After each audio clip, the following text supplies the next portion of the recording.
তোমরা তো আমার আগের ভিডিওটা দেখেছো, আমি বিয়েবাড়িতে ক্যাটারিং করতে এসেছি। তারপরে আমি আমার ড্রেসটা পরে নিলাম। ড্রেসটা পরে কেমন লাগছে অবশ্যই কমেন্টে বলে দিও। ড্রেস পরে নিচে চলে আসলাম যেখানে রান্না হচ্ছে। দেখলাম যে রান্নাদের রান্না প্রায় কমপ্লিট হয়ে গিয়েছে। এখন আমাদের এই খাবারগুলো নিয়ে 3 তলায় উঠতে হবে।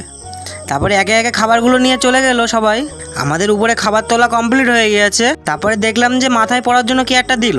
তারপরে ওটা আমি মাথায় পরে নিই। মাথায় পরে কেমন লাগছে অবশ্যই কমেন্টে বলে। তারপরে কফি স্টলে গিয়ে আমি একটা কফি নিয়ে নিলাম। তারপরে আমি কফিটা খেয়ে নিলাম।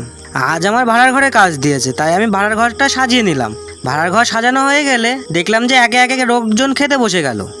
আমি আর আমার মামা কাজটা করা শুরু করে দিলাম। কাজ প্রায় কমপ্লিট হয়ে গেল। তারপরে আমাদের যেসব জিনিসপত্র ছিল সেগুলি ধুয়ে নিলাম। ধুয়ে এখন আমরা সবাই মিলে খেতে বসে গেলাম। প্রথমে কিছু রাইস নিয়ে নিলাম।